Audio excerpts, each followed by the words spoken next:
d'accord, on va se lever et on va prier. On va prier pour la parole.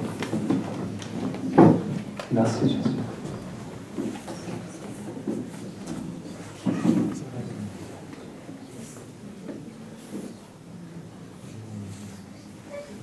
Père, nous venons devant toi, Seigneur, avec un cœur reconnaissant, Seigneur. Et c'est avec humilité, Seigneur, que nous courbons nos têtes devant toi, Seigneur. Tu as déjà béni ta parole, Seigneur. Ta parole est bénie, Seigneur. Bénis les instruments que nous sommes, Seigneur, afin que vraiment nous puissions apporter ta parole, Seigneur. Nous puissions entendre ta parole, Seigneur. Nous puissions interpréter ta parole, Seigneur, comme tu le veux, Seigneur. Comprendre ta parole, Seigneur, comme tu le veux, Seigneur. Ouvre nos cœurs, Seigneur, nos pensées, Seigneur. Enlève, Seigneur, toute chose qui fait obstacle, Seigneur, à ta parole. Enlève, Seigneur, toutes ces préoccupations, Seigneur, qui viennent dans nos pensées. Garde du plus petit jusqu'au plus grand, Seigneur, afin que vraiment ta parole, Seigneur, puisse pénétrer dans nos cœurs, Seigneur. Comme cette épée à double tranchant, Seigneur. Merci pour ce que tu fais. Dans le nom de Jésus, nous prions, Père. Amen, amen, amen. On va rester debout si vous êtes d'accord. Et on va ouvrir nos Bibles en psaume.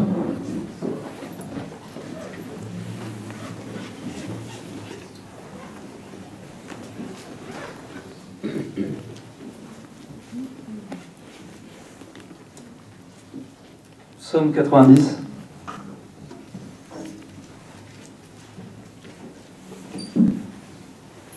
Psaume 90. On va tout lire en fait.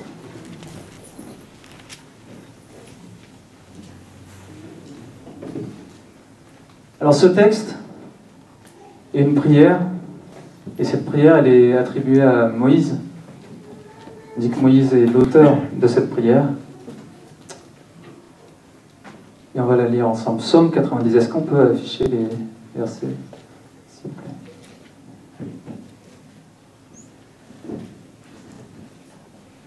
Et si vous êtes d'accord, on va tous le lire ensemble.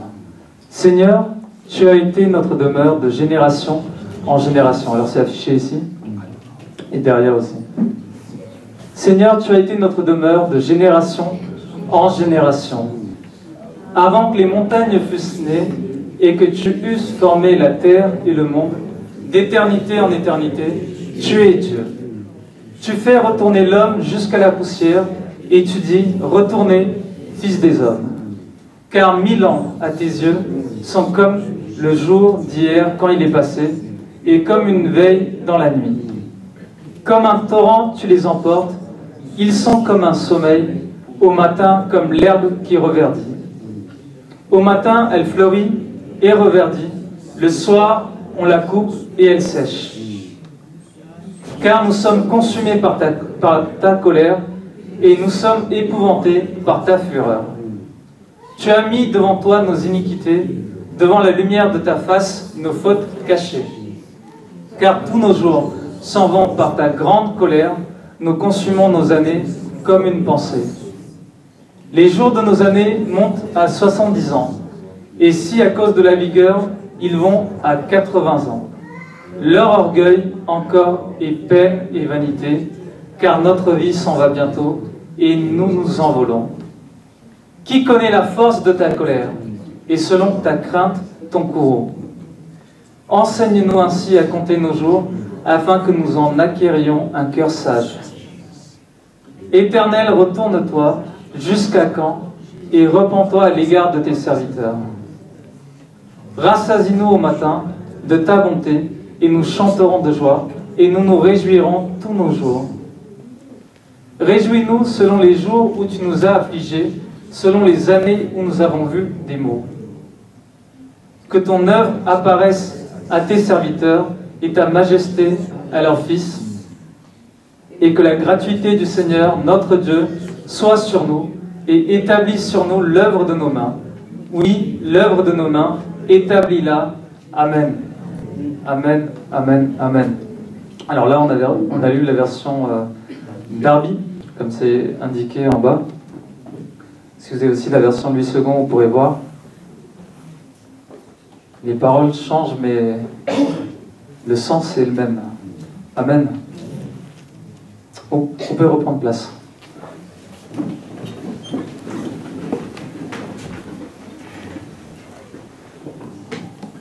Alors, comme je l'ai dit tout à l'heure, ce texte est une prière. C'est une prière que nous devrions même tous avoir dans le cœur avant même de rentrer dans cette salle. C'est une prière par laquelle on peut même commencer nos journées. Le matin, au réveil, on peut même commencer par cette prière. C'est une prière qui est édifiante. Elle nous fait du bien. Et cette prière, elle n'est pas là par hasard. Ce texte n'est pas là dans la Bible par hasard. Elle est inspirée par Dieu. Amen. Qui est-ce qui le croit? Moi, je le crois. Toute écriture est inspirée de Dieu. Et cette prière, comme je l'ai dit tout à l'heure, elle est attribuée à Moïse, c'est-à-dire qu'il en est l'auteur. Alors les théologiens, ils pensent que c'est une prière qui a été écrite durant les 40 ans d'Israël dans le désert, que Moïse a écrit ça. Lorsqu'ils ont erré dans le désert, à cause de leur rébellion, et parce que Dieu l'a voulu ainsi. Amen. Dieu l'a voulu ainsi. Et la Bible nous dit que durant cette période dans le désert, toute une génération de personnes désobéissantes, rebelles contre le Seigneur, sont morts. Ils ne sont pas allés dans ce pays. La promesse que le Seigneur avait prévue pour le peuple. Et c'est dans cette situation que Moïse prie le Seigneur. Et il prie ainsi, il dit: Seigneur, tu as toujours été un refuge pour nous. Pour toutes les générations, tu as été un refuge pour nous. Et ça ne change pas, tu as toujours été ce refuge pour nous, Seigneur. Et il dit: tu es ce Dieu éternel, qui vit éternellement, d'éternité en éternité. Tu es Dieu. En hébreu, on parle de El Olam. El Olam, ce Dieu éternel. Ce Dieu éternel. On l'a entendu tout à l'heure. Qu'est-ce que nous sommes face au Créateur, face à ce Dieu tout-puissant, celui qui a créé toutes choses. Moi, je dis gloire à Dieu parce que vraiment, pendant la louange, il y a plusieurs choses qui ont rappelé, qui nous ont mis justement, qui ont préparé le chemin par rapport à la parole. Lorsqu'on a chanté ce Dieu qui est notre Père, vraiment le Papa qui pense à nous, cet ami qui pense à nous. Lorsqu'on a entendu également, on a entendu la parole qui a été apportée justement, et on a entendu que nous sommes orgueilleux. Nous sommes orgueilleux face à un Dieu créateur et tout-puissant. Nous sommes orgueilleux face à un Dieu créateur et tout-puissant. Alors qu'est-ce que nous sommes face à ce Dieu éternel? Face à El Olam, ce Dieu qui vit d'éternité en éternité. Et c'est pour ça que Moïse y prie, il dit: Seigneur, tu as toujours été un refuge pour nous, tu vis éternellement, qu'est-ce que nous sommes face à toi? Et pourtant tu as été un refuge pour nous. Nous ne sommes rien face à toi, pourtant tu as été un refuge pour chacun de nous. Pour chacun de nous. Et il dit: aide-nous à être sages. Aide-nous à être sages. On peut le relire plusieurs fois à la maison si vous voulez, mais quand on lit cette prière de Moïse, il faut vraiment se mettre à sa place, comprendre le contexte dans lequel il a pu prier quand il voit des personnes mourir à cause de leur rébellion face au Seigneur, face à la parole que l'Éternel a apportée. Ils sont désobéissants, ils sont rebelles. Il ne peut pas aller dans cette promesse que Dieu a faite pour son peuple. Et Moïse y prie, il dit, Seigneur, aide-nous. Aide-nous à être sages. Aide ton peuple à être sage. Aide-nous à être sages.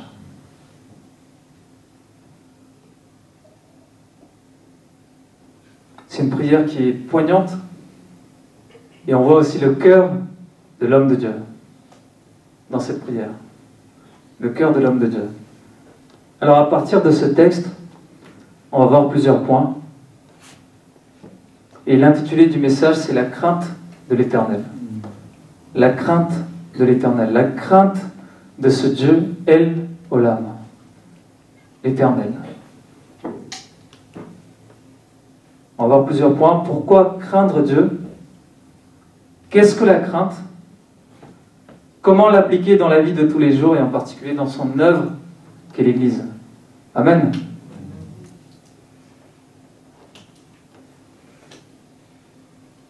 Alors la crainte de l'Éternel au sens biblique, c'est vrai que bien souvent on a ce sens-là qui est vrai. On dit la crainte, c'est pas comme Adam lorsqu'il a péché, qu'il a fui le Seigneur, il s'est caché. C'est pas cette peur, la crainte. C'est quelque chose qu'on éprouve face à la sévérité de Dieu, mais aussi face à sa bonté. Amen. Dieu n'est pas juste bon, mais il est aussi juste. Amen. Bien souvent, on parle de la bonté de Dieu, mais on oublie le côté Dieu est juste. Amen. Dieu est juste. Dieu est souverain. Il est le roi des rois. Il est le Seigneur des seigneurs. Dieu est juste.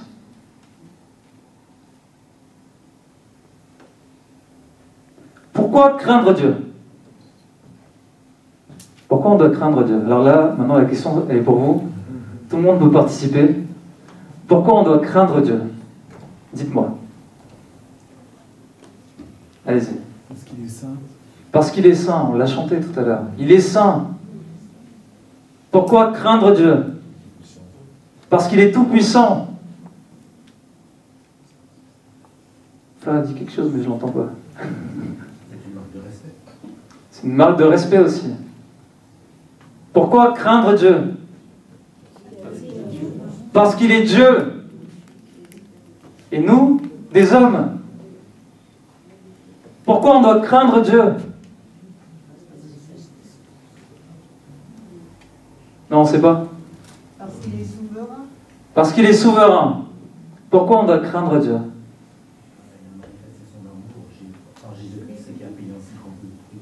Amen. Il a donné son Fils unique pour chacun de nous. Rien que pour ça. Il est notre Père, notre Créateur. Amen. Il est notre Père, notre Créateur. Amen. Il nous change, il nous transforme. On l'a chanté, viens nous transformer, Seigneur. Il est tout. Il est tout pour nous. Amen. Et il ne change pas. Et il ne change pas, notre Seigneur. Alors ceux qui disent l'Ancien Testament c'est fini, Nouveau Testament c'est un Dieu qui est différent, non, c'est le même. Je vous rassure, c'est le même. Dieu n'a pas changé. Dieu n'a pas changé entre l'Ancien et le Nouveau Testament.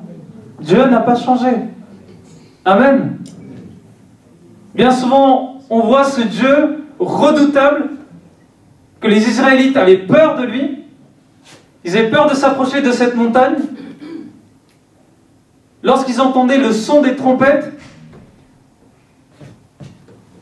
le tonnerre, la fumée, le feu, ce bruit, ils avaient peur de ça lorsqu'ils voyaient la gloire de Dieu descendre de la montagne. Mais Dieu n'a pas changé. Bien souvent on entend, oui, on est dans la grâce, c'est vrai, mais Dieu n'a pas changé. Amen. Dieu n'a pas changé. Ecclésiaste chapitre 12, verset 3 nous dit ceci. Ecclésiaste chapitre 12, 3.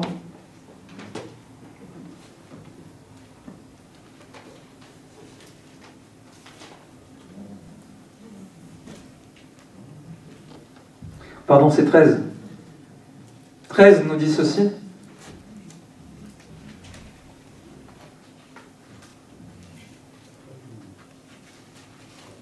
Ecclésiaste 12, 13. Et on va le voir ensemble ce verset.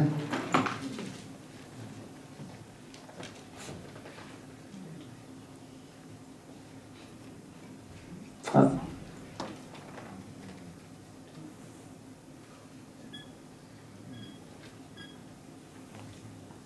C'est un peu différent.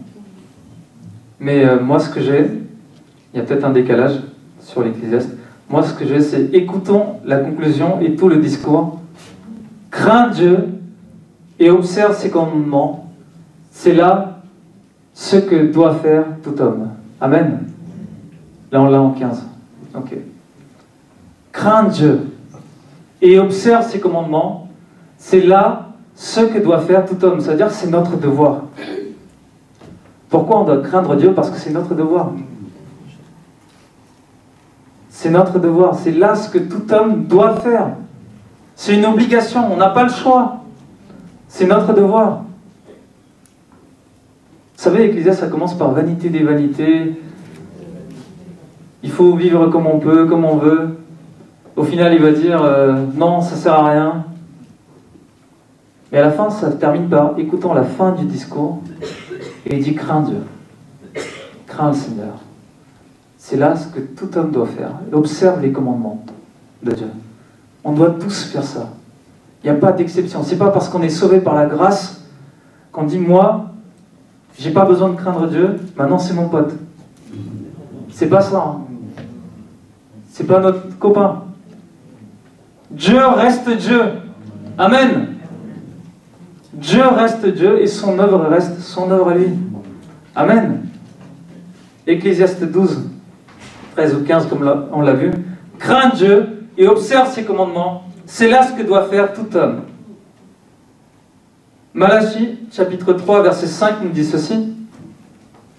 Ceux qui ne suivent pas Dieu, qui n'ont pas accepté son Fils unique, il y a un jugement qui les attend. Il y a un jugement qui les attend, ce jugement final, pour ceux qui n'ont pas accepté le Seigneur Jésus. Jean 3, 16, on le voit aussi. Car Dieu a tant aimé le monde qu'il a donné son Fils unique, afin que quiconque croit en lui ne périsse point, mais qu'il ait la vie éternelle. Ça veut dire quoi? Ça veut dire que si on n'accepte pas le Seigneur Jésus, il y a la perdition. Rien que pour ça, on doit craindre Dieu. Amen. Non? Rien que face à cette situation, cet état, on peut craindre Dieu, ce jugement final. Tout homme doit craindre le Seigneur. Pourquoi on doit craindre le Seigneur? Parce que Dieu, il vit d'éternité en éternité. Il n'est pas limité dans le temps. Ce Dieu, El Olam, il n'est pas limité par le temps. Il est un refuge pour l'humanité. C'est lui qui a tout créé. Amen. C'est lui qui a tout créé. El Olam, ça veut dire qu'il n'a ni début ni fin. Il est éternel. Amen. Ce Dieu éternel, ni début ni fin. C'est pas comme nous. On a un début, on a une fin. Et si on accepte le Seigneur Jésus, on ira dans cette vie éternelle avec lui. Il est en dehors du temps. Il a toujours été là. Dieu est Dieu. Et il ne change pas. Il n'a pas été créé. Et il n'a eu besoin de personne. Il n'a eu besoin de personne. Alors que l'homme à côté, lorsqu'on voit ces versets, l'homme à côté, il rentre dans la poussière. Il retourne à la poussière. Le psaume 90, on peut le reprendre en 8 secondes. Le psaume 90, lorsqu'on voit ces paroles, tu fais retourner l'homme à la poussière, tu dis, fils d'Adam, retournez. Fils de l'homme, retournez. Tu les emportes, ils sont comme un instant de sommeil. On parle de songe et de rêve. C'est comme un songe. La vie de l'homme, de la femme sur terre, c'est comme un songe. Ils sont là, demain ils ne sont plus. On a des images, on a des souvenirs, on a plein de choses. Ils sont là aujourd'hui, demain ils ne sont plus là. La vie va tellement vite. Devant le Seigneur, 1000 ans, c'est rien, c'est comme un jour. 1000 ans, c'est rien devant le Seigneur. Ce Dieu éternel, c'est rien devant lui.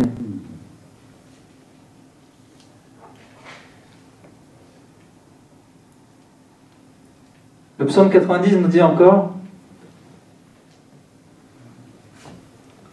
verset 10, « Le nombre de nos années s'élève à 70 ans. » Le nombre de nos années s'élève à 70 ans. J'ose quand même poser la question. Ceux qui n'ont pas encore atteint 70 ans, il nous reste combien? Si on part sur ce verset. Alors pour les plus robustes, c'est 80. Alors il nous reste combien? Quelques années. Quelques années. Moi il me reste la moitié, même pas. Même pas. Bientôt la quarantaine, donc j'ai... Même pas. Donc si on part de ce postulat, ce verset, c'est-à-dire qu'il ne nous reste plus grand-chose. L'homme, il est rien face à ce Dieu éternel. Amen.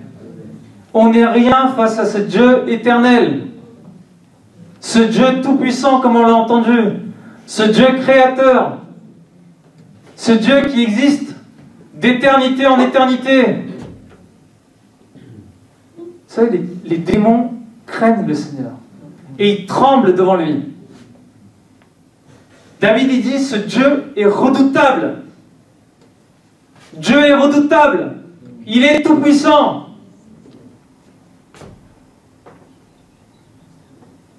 C'est pour ça que lorsqu'on prie au nom de Jésus, les démons tremblent. Les démons tremblent. Il y a cette crainte. Les démons tremblent. Psaume 90, verset 8 nous dit ceci. « Tu mets devant toi nos iniquités, et la lumière de ta face nos fautes cachées. » C'est-à-dire que l'homme, il est pécheur, face à ce Dieu qui est saint. Amen. Dieu est saint. Pas nous. Mais nous avons été sanctifiés par le sang de Jésus. Amen. Mais Dieu, lui, il est saint. Il a eu besoin de personne. Dieu est saint. On l'a chanté ce matin. Dieu est saint. Et pourtant, malgré tout ça, Moïse dit, quel orgueil pour l'homme. Amen. Quel orgueil dans nos cœurs. Quel orgueil. On est orgueilleux. Et la Bible nous dit encore,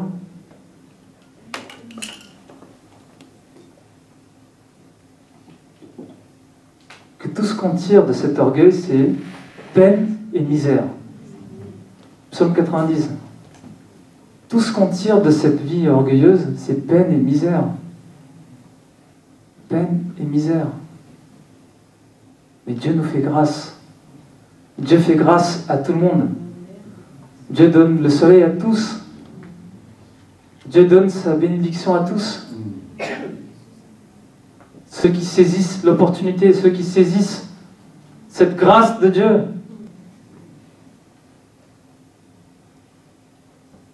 Amen.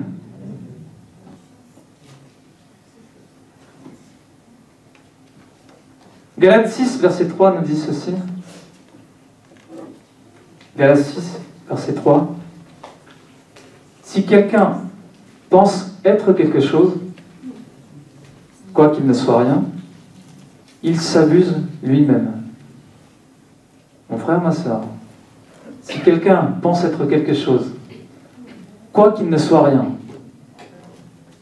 il s'abuse lui-même, il se trompe lui-même. Ce n'est pas parce que tu as des talents, des compétences, de l'intelligence que tu es quelqu'un. Demain, tu n'es plus là, tu ne seras plus là. Pourquoi être orgueilleux dans la vie? face à ce Dieu saint, tout-puissant, créateur de l'univers, créateur de toutes choses. Amen. Le monde se trompe lui-même en comptant sur ses talents, ses compétences, son intelligence, pensant détenir la sagesse. On pense avoir la sagesse, on pense qu'on est sage, on pense qu'on connaît mieux que les autres, mieux que Dieu lui-même, grâce à un statut qu'on a obtenu, qui est la grâce de Dieu aussi. Parce que si demain le Seigneur il veut, il peut l'enlever. Demain, le Seigneur peut tout inverser, tout renverser. Ce sera que ruine.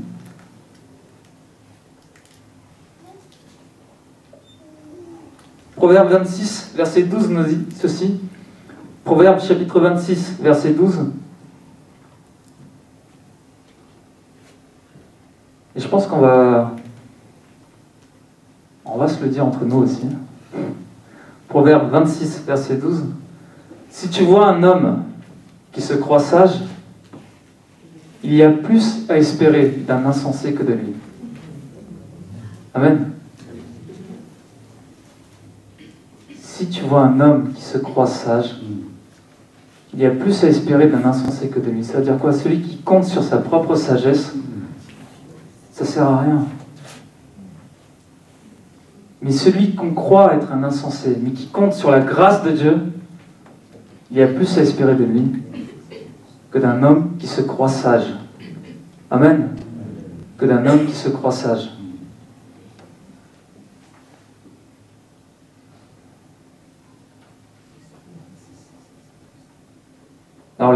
Alors les hommes, ce qu'on voit, hein, les hommes ne craignent ni Dieu, ni les envoyés de Dieu, ni les oints de Dieu, ni l'autorité mise en place par le Seigneur. On n'a pas peur. Alors qu'on n'est rien. Alors qu'on n'est rien face à ce Dieu tout-puissant. On peut prendre l'exemple du roi Nebuchadnezzar en Daniel chapitre 4, verset 30. Ce roi, lorsqu'il se promène, hein, sachant que juste avant, il a eu la parole, une prophétie. C'est une explication d'un songe qu'il a eu de la part de Daniel qui lui dit effectivement, voilà ce qui va t'arriver. Il oublie. Et quelque temps plus tard, il se promène et il dit, n'est-ce pas ce Babylone que j'ai bâti par ma force? N'est-ce pas ici Babylone la grande que j'ai bâtie comme résidence royale par la puissance de ma force et pour la gloire de ma magnificence? Qui pense être comme ça dans sa vie? N'est-ce pas cette maison, cette voiture, ce travail que j'ai obtenu par la force, mon intelligence, mes capacités, mes talents, mes études, mes diplômes, tout ça, hein, c'était dur mais je l'ai fait. Ce statut, je l'ai obtenu. C'est moi. Et ce roi, hein, c'est un roi quand même. Hein. C'est un roi.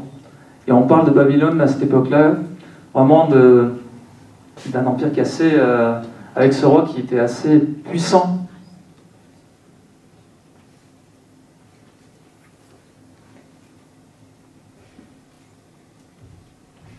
La Bible dit que la parole était encore dans sa bouche. Il était encore en train de dire ça, que la sentence est arrivée.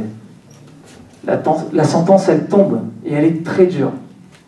La sentence tombe, et elle est très dure. Et nous aussi, on se permet de dire des choses, de croire des choses, et comme la sentence n'est pas encore là, c'est ça, hein, on est dans ce temps de grâce, on peut encore dire des choses, la sentence n'est pas encore là, donc on continue. On n'a aucune crainte, on n'a aucun respect pour le Seigneur. On a parlé de la crainte, c'est aussi le respect pour le Seigneur. On n'a pas peur. C'est vrai, Dieu, il est là, il bénit. Il n'a pas encore frappé, c'est vrai. Mais c'est pas parce qu'il ne l'a pas fait qu'il ne le fera pas.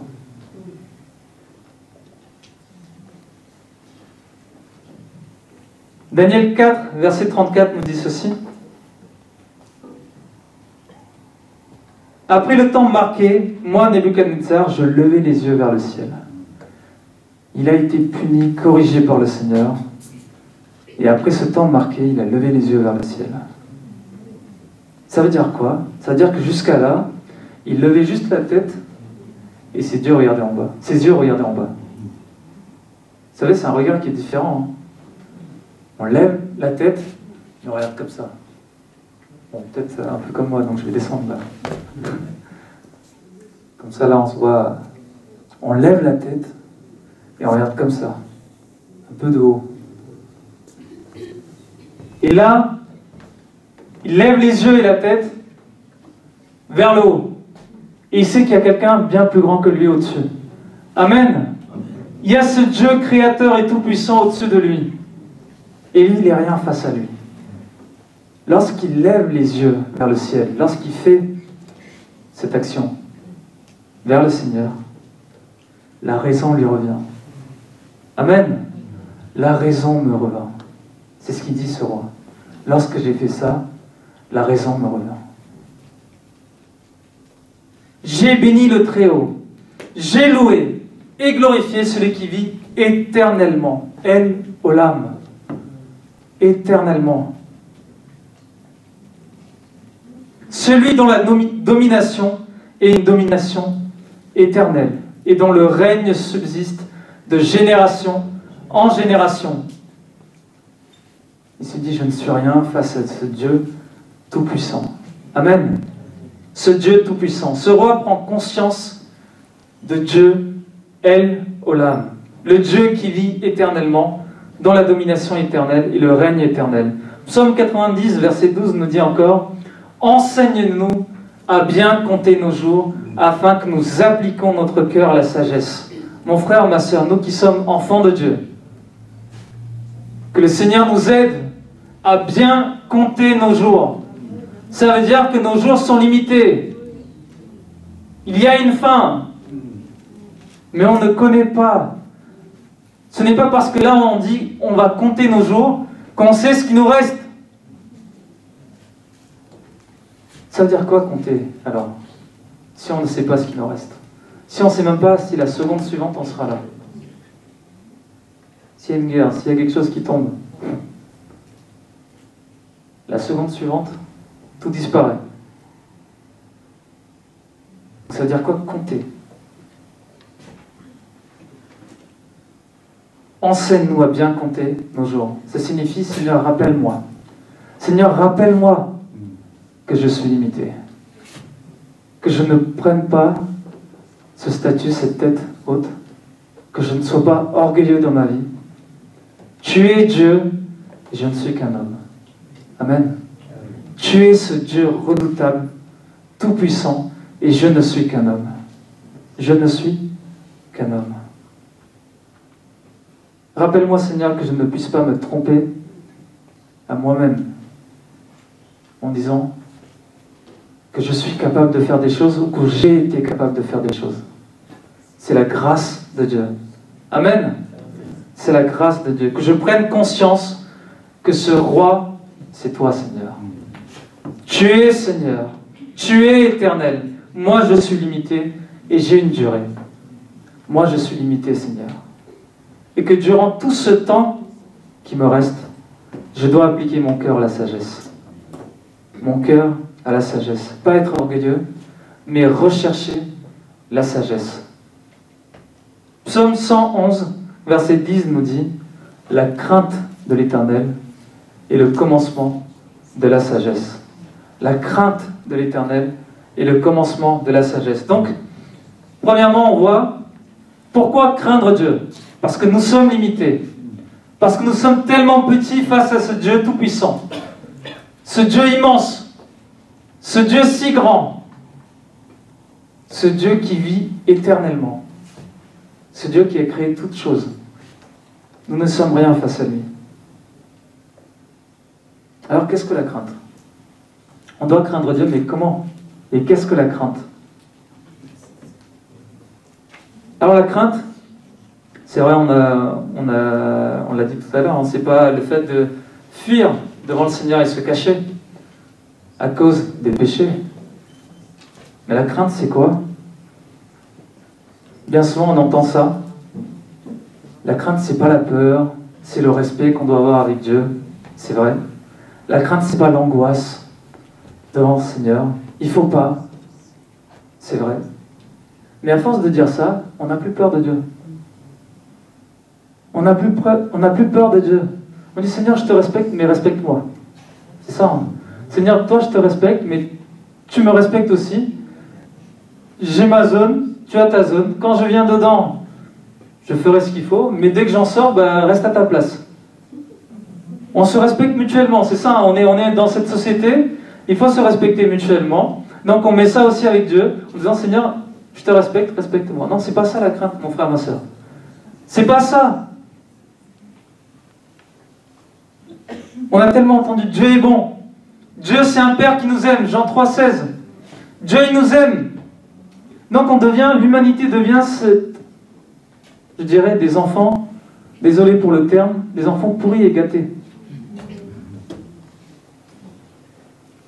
On est tous des enfants pourris et gâtés, et même les chrétiens deviennent des chrétiens, enfants de Dieu, désolé, mais pourris et gâtés.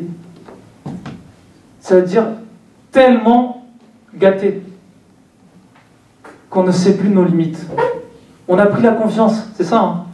Un enfant, on sait avec qui on joue un peu, au bout d'un moment, prenne la confiance, il ne vous respecte plus après. Et là, ils sont capables de vous mettre une claque. Au moment où ils mettent la claque, là on se réveille, on dit bon, il s'est passé quelque chose. J'ai peut-être laissé un peu trop de liberté. Et là, parfois, avec le Seigneur, certains, ils prennent des libertés, disent Seigneur, écoute-moi bien. Hein.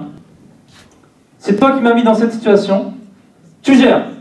C'est ton problème à toi. Waouh! J'ai entendu des témoignages des fois, des entretiens des fois, des gens qui disent oui, j'étais dans telle situation, dans un tel état, et là, j'allais faire ça, mais c'était un peu stressant. Donc j'ai dit, je suis allé là dans les toilettes, j'ai prié, j'ai dit Seigneur, écoute-moi bien, c'est ton problème à toi, tu gères. On ne tremble plus devant Dieu. Hein. Il n'y a plus cette crainte devant Dieu. Le Seigneur, il dit, si je suis un père, où est l'honneur qui m'est Dieu? Mais si je suis un maître, où est la crainte qui m'est Dieu? C'est dans Malachie. Si je suis un papa, comme vous dites, comme on le dit souvent, papa, viens en mon aide.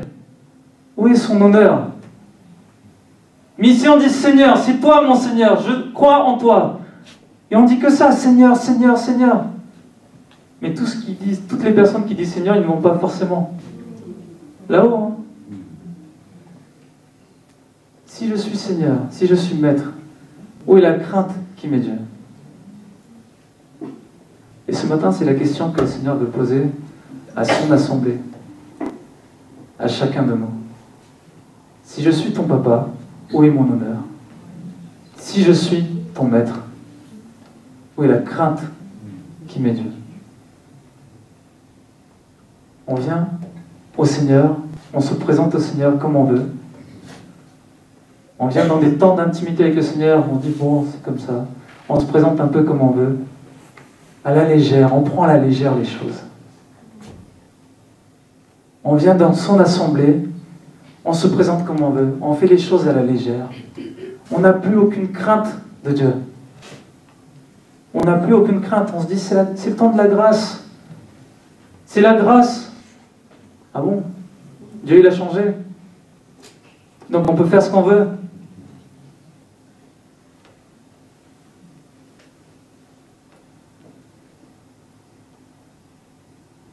Ce que certains oublient,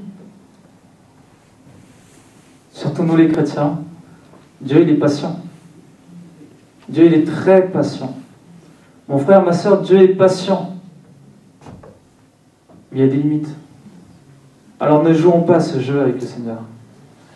Ne joue pas à ce jeu avec le Seigneur. Ne jouons pas à ce jeu avec le Seigneur. Psaume 90, verset 11, nous dit ceci. Qui prend garde à la force de ta colère? Et là, on parle juste d'un respect. Qui prend garde à la force de ta colère et à ton courroux, selon la crainte qui t'est due? Vous savez, la crainte, là, on peut clairement parler d'une peur. Hein. On parle du courroux de Dieu. Ça veut dire que Dieu, dans sa colère, lorsqu'on parle de courroux, on parle de furie, de fureur, d'une vive colère, d'un emportement de Dieu. Dieu, il est patient, il est sur son trône, on dit il est assis, il ne va pas se lever. Vous voulez vraiment qu'il se lève? Est-ce qu'on veut qu'il se lève, le Seigneur? Il se lève pour nous bénir. Mais lorsqu'on pêche, lorsqu'on désobéit, lorsqu'on est rebelle, lorsque Dieu s'est levé contre son peuple, qui était rebelle dans le désert, une génération entière de rebelles sont morts, ne sont pas rentrés dans la promesse de Dieu. Amen. Une génération entière sont morts. Cela signifie qu'il y a une crainte qui est due envers Dieu. On doit craindre Dieu. C'est un devoir, on doit craindre Dieu. Il est Dieu. C'est notre Dieu. Mais il est Dieu. Il vit éternellement, ce n'est pas n'importe qui. On ne se présente pas à la légère devant le Seigneur. Luc chapitre 12, verset 5 nous dit ceci. Luc chapitre 12, verset 5 nous dit ceci. Vous savez, c'est Jésus qui parle à ses disciples. Donc cette parole, elle est pour nous. Amen. Luc chapitre 12, verset 5 nous dit ceci. Je vous montrerai qui vous devez craindre. Le Seigneur dit, je vais vous montrer qui vous devez craindre. Craignez celui qui, après avoir tué, a le pouvoir de jeter dans la géhenne. Oui, je vous le dis, c'est lui que vous devez craindre. Vous devez craindre Dieu. Nous devons craindre Dieu. On se permet de faire tout ce qu'on veut. On doit craindre Dieu. Exode chapitre 20, verset 20, nous dit ceci. Le peuple a eu peur en voyant les tonnerres, le son des trompettes, le feu, la fumée. Et Moïse dit, ne soyez pas effrayés, mais craignez quand même Dieu. Craignez Dieu pour ne pas pécher contre lui. Craignez Dieu pour ne pas pécher contre lui. Dieu, il s'est manifesté de cette façon-là pour que son peuple puisse le craindre également. Vous savez, lorsque... Alors, je ne sais plus exactement le nom, peut-être Alain, il va m'aider. Ce couple qui se présente devant les disciples, les apôtres, en disant on a vendu ce champ à tel prix. Voilà, Ananias et Saphira.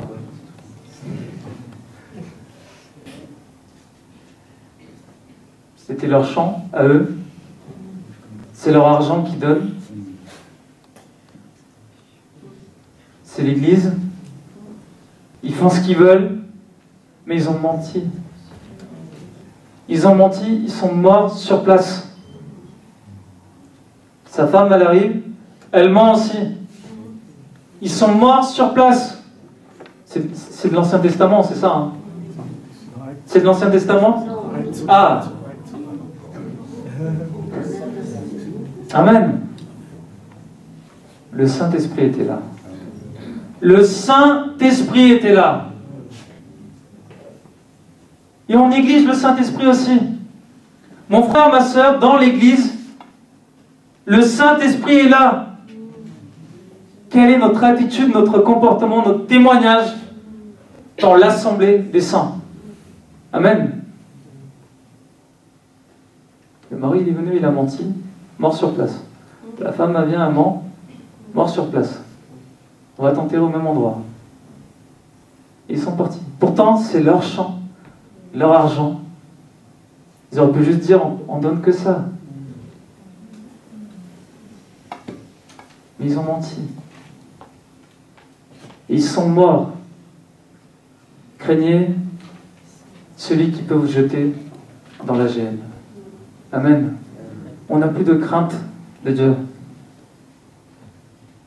David dit dans Psaume 119, verset 120, « Ma chair frissonne et de l'effroi que tu m'inspires. » Psaume 119, verset 120. Et vous pensez que c'est une crainte en disant « Seigneur, je te respecte, c'est tout ?» Psaume 119, verset 120.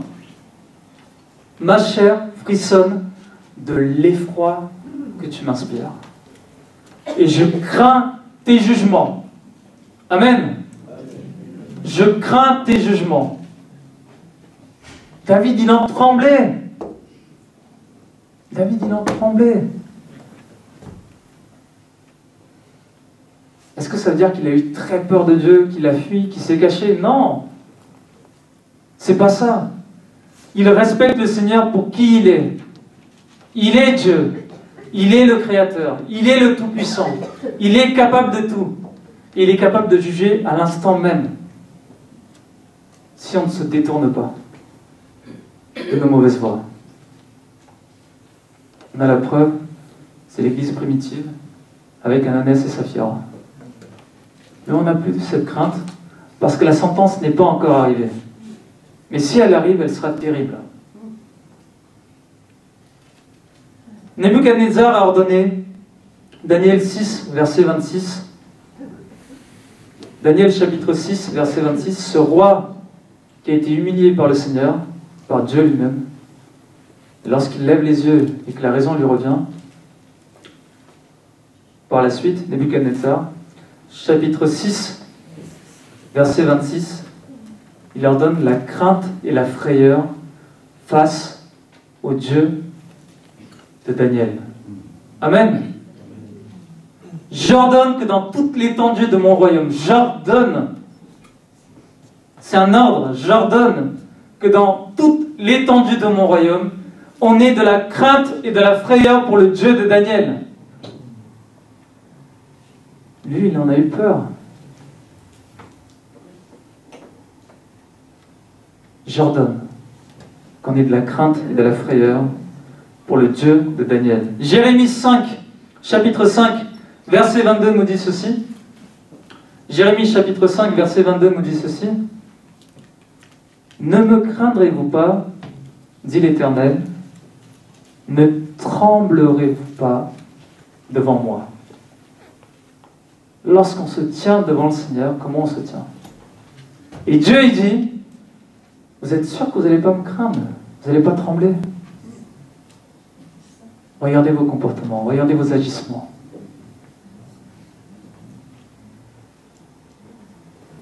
Ne me craindrez-vous pas, dit l'Éternel, ne tremblerez-vous pas devant moi. Romains chapitre 11, verset 19 à 21. Romains chapitre 11, verset 19 à 21. Ça fait travailler notre sœur.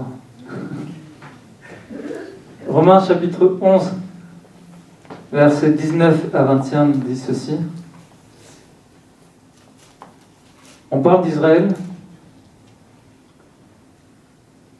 On dit que les branches naturelles ont été retranchées. Tu diras donc que les branches ont été retranchées afin que moi je fusse hanté, greffé. Ça c'est vrai. C'est vrai que le Seigneur a voulu greffer tout ce peuple dans cette branche. Mais elles ont été retranchées pour incrédulité, et toi, mon frère, ma sœur, nous, on subsiste par la foi. Alors il dit ceci, ne t'abandonne pas à l'orgueil. Ne t'abandonne pas à l'orgueil, mais crains. Car si Dieu n'a pas épargné les branches naturelles, il ne t'épargnera pas non plus. Amen. Si Dieu n'a pas épargné les branches naturelles, il ne nous épargnera pas non plus si on n'a pas cette crainte de Dieu. Moïse, il dit ceci en Deutéronome 8. Vous savez, c'est ce passage où il parle justement de cette traversée dans le désert, de tout ce que le peuple a vécu. Il dit, n'oublie pas l'Éternel. N'oublie pas, rappelle-toi de tout le chemin par lequel l'Éternel t'a fait passer. Deutéronome 8. Vous pouvez noter, hein, c'est 14 à 19. Mais Moïse dit ceci, que ton cœur ne s'enfle pas et que tu oublies Dieu. Tu risques de périr. Tu risques de mourir. Si ton cœur s'enfle et que tu oublies Dieu, tu risques de mourir, de périr. On en parlait récemment avec un frère hein, qui disait certains avec leur attitude et leur comportement, ils s'attirent le malheur. C'est vrai. Ils s'attirent la colère de Dieu. Ils ne s'attirent pas la bénédiction de Dieu, ils ne s'attirent pas ça, mais ils s'attirent la colère de Dieu.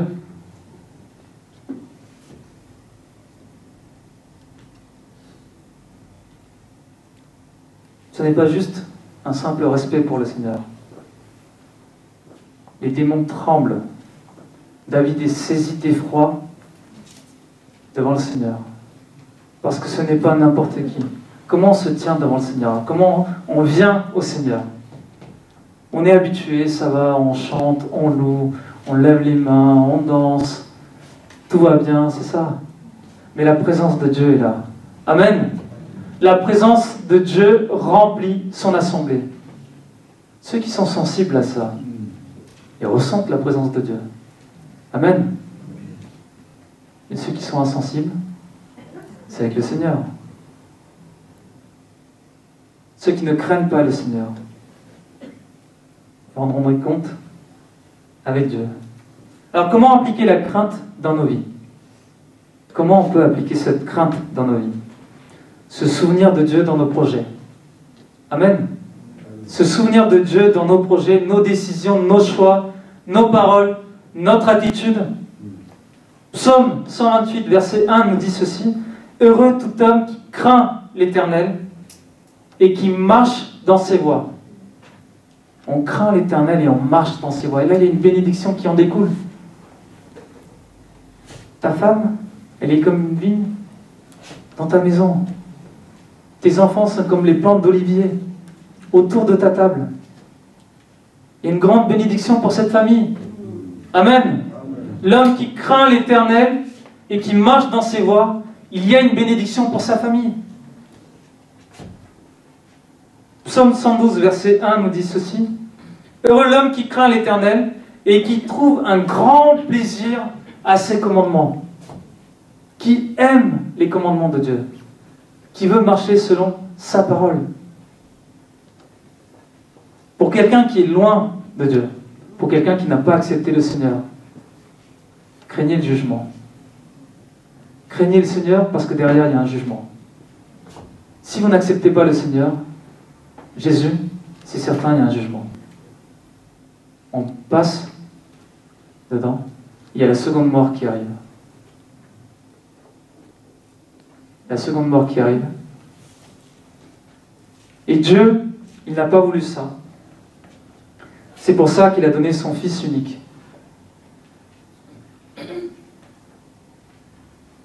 Si on n'accepte pas son Fils unique,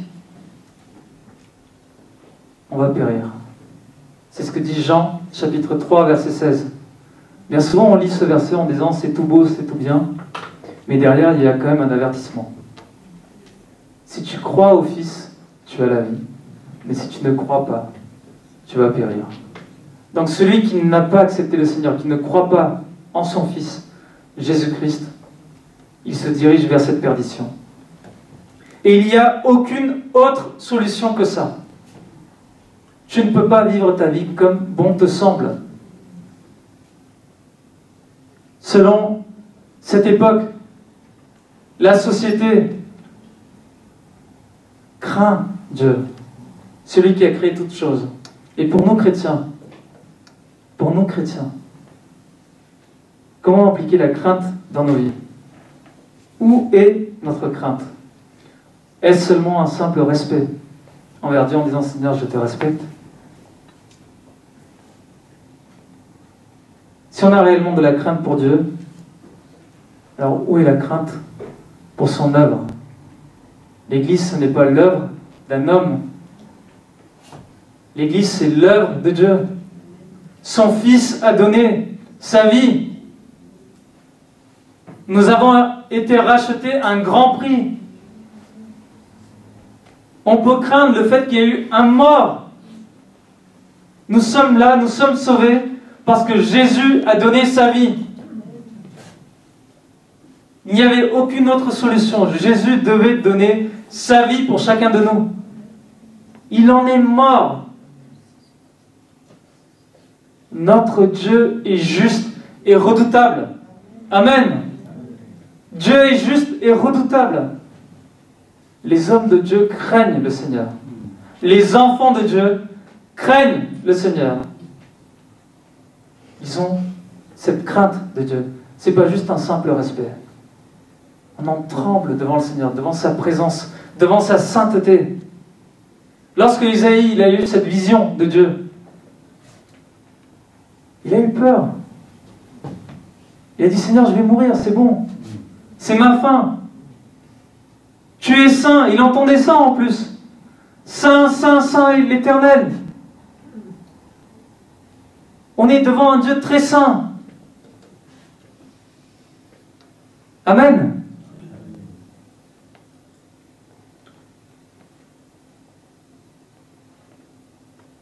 Alors comment on peut venir à l'église? Dans quel état?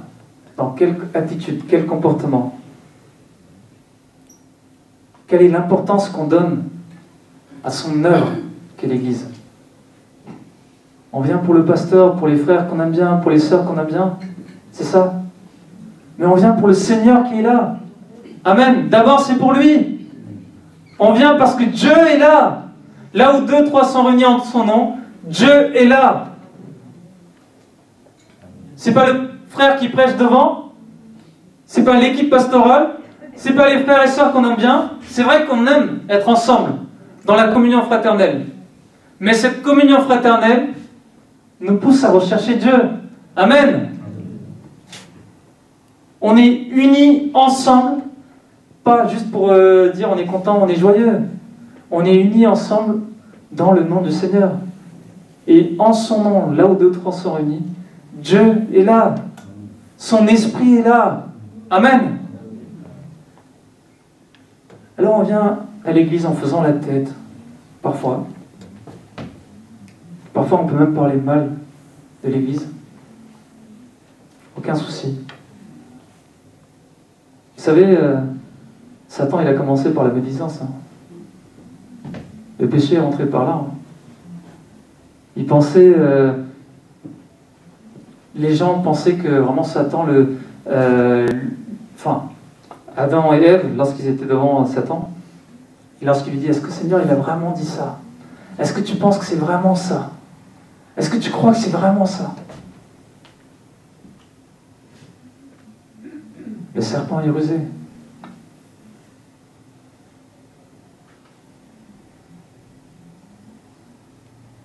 N'oublions pas qu'il faudra rendre compte à Dieu. Satan est puni. Il va périr.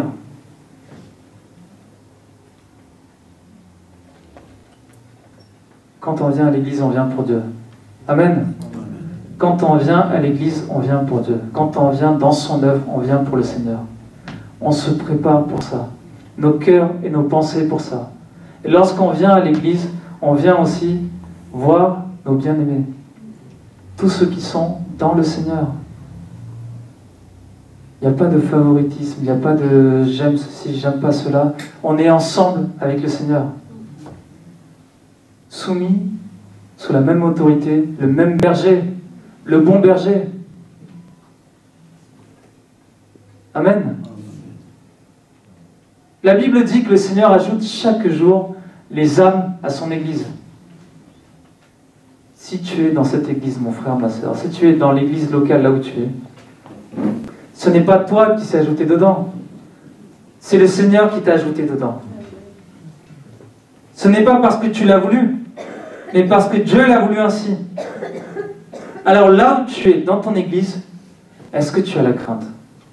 Je ne parle pas non seulement pour ici, même pour les personnes qui peuvent regarder la vidéo sur Internet, là où tu es, dans ton église, est-ce que tu as la crainte de Dieu? Est-ce que tu as la crainte pour son œuvre?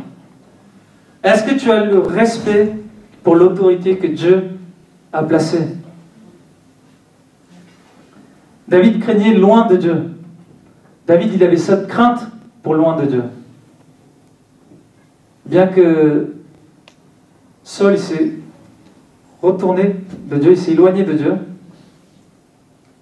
David était loin par Samuel, et malgré ça, il a dit, loin de moi la pensée de porter la main sur loin de Dieu. Parce qu'en fait, c'est pas juste un homme qui voit là-bas, l'onction de Dieu est passée par là. Amen. Il ne craint pas l'homme, mais il craint l'onction de Dieu. Amen. L'onction de Dieu, le Saint-Esprit.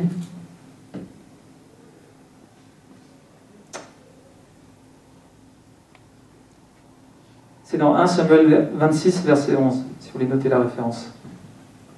Hébreux 13, verset 17, nous dit ceci. Ça, c'est pour le Nouveau Testament. Pour ceux qui disent c'est l'Ancien Testament. Pour le Nouveau Testament, Paul, il encourage cet homme qui a eu toutes ces visions de la part du Seigneur, qui dit, si je veux, je peux m'enorgueillir en disant, j'ai vu tout ça.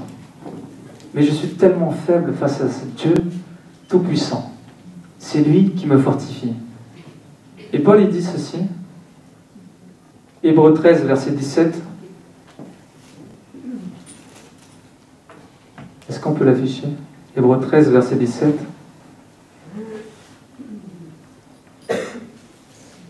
Et on va lire ensemble, si vous voulez. Hébreux 13, verset 17. Obéissez à vos conducteurs et ayez pour eux de la déférence, car ils veillent sur vos âmes, comme devant en rendre compte. Amen. Qu'il en soit ainsi, afin qu'ils le fassent avec joie, et non en gémissant, ce qui ne vous serait d'aucun avantage. Alors si l'autorité que le Seigneur a placée dans son Église, les bergers que le Seigneur a placés dans son Église, le berger que le Seigneur a placé dans son Église, il est en train de gémir en disant, Seigneur, j'en peux plus. Parce que tel frère, telle sœur, telle personne persécute ton œuvre, aucun avantage. Aucun avantage. C'est Paul qui le rappelle. En d'autres termes, qu'est-ce que la crainte et comment l'appliquer? On accepte que Dieu est souverain déjà. Amen. Dieu est souverain, il fait ce qu'il veut, comme il veut et quand il veut. Amen. Nous, on peut prier, on peut demander la grâce de Dieu, mais Dieu est souverain. Dieu est souverain, c'est lui qui a établi son Église. Dieu est tout-puissant, il est l'Éternel. Et nous, avoir la crainte de Dieu, c'est quoi? C'est le désir de faire la volonté de Dieu, c'est-à-dire se soumettre aux autorités que Dieu a placées. Et écoutez aussi ce que le Seigneur nous enseigne. Mais surtout rejeter le mal. La crainte de Dieu, surtout rejeter le mal, le péché, les mensonges, les médisances, et de faire du bien. De faire du bien. On est appelé à faire du bien. On est appelé à bénir les autres. Amen. On est appelé à bénir les autres. Je crois que c'est Jacques 4, 17 qui dit ceci. Si tu sais faire le bien et que tu ne le fais pas, tu es en train de pécher. On est appelé à bénir les autres. Lorsqu'on craint Dieu, on est béni. Amen. Qui est-ce qui le croit? Lorsqu'on craint Dieu, on est béni. On va terminer par ce dernier verset. Psaume 90, verset 17. Et on va se lever si vous êtes d'accord. Psaume 90, verset 17 nous dit ceci. Que l'Éternel, que la grâce de l'Éternel, notre Dieu, soit sur nous. Amen. Que la grâce de l'Éternel, notre Dieu, soit sur nous. Affermis l'ouvrage de nos mains à nous. Affermis l'ouvrage de nos mains à nous. Tout ce qu'on fait, Seigneur, n'est pas parfait. Tout ce qu'on fait, Seigneur, n'est pas parfait. Même dans le service pour le Seigneur, c'est pas parfait. L'équipe pastorale n'est pas parfaite. Personne n'est parfait. Dieu seul est parfait. Amen. Dieu est saint. Dieu est tout-puissant. Dieu est redoutable. Dieu seul est parfait. Nous, on a besoin que le Seigneur affermisse l'ouvrage de nos mains. Tout ce qu'on fait pour le Seigneur, tout ce qu'on fait dans notre vie, peut devenir parfait si Dieu l'affermit. Amen. Nous, on fait ce qu'on peut. Amen. On fait de notre mieux pour le Seigneur. Mais ça ne sera pas parfait.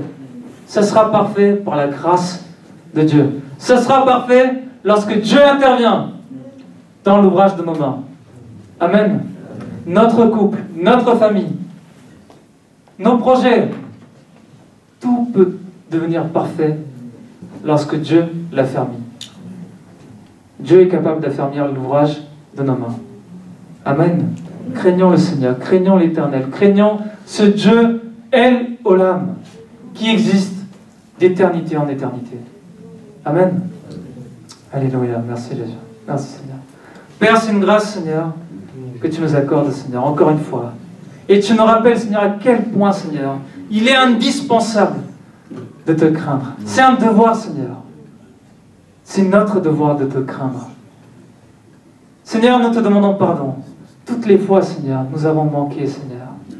Nous avons été rebelles, désobéissants. Nous n'avons pas écouté ta voix, Seigneur. Mais nous savons à quel point tu es redoutable, Seigneur. Tu es tout-puissant. Tu es ce Dieu créateur. Merci, Seigneur, de nous saisir, Seigneur, par ton Esprit Saint. Renouvelle l'intelligence et la pensée, Seigneur, par ton Esprit Saint. Viens nous transformer, Seigneur, comme on l'a chanté tout à l'heure. Viens nous transformer, Seigneur, comme on l'a chanté tout à l'heure. Viens nous transformer, Seigneur, afin qu'on soit à l'image de ton Fils, Jésus-Christ, qui t'a craint, qui s'est soumis à toi, qui a obéi, Seigneur, qui a été jusqu'au bout et qui a fait ta volonté, Seigneur. Nous sommes appelés à être l'image de Christ. Refléter cette image, refléter cette lumière. Aide-nous, Seigneur. Donne-nous la force et transforme-nous. Dans le nom de Jésus, nous prions, Père. Amen, amen, amen.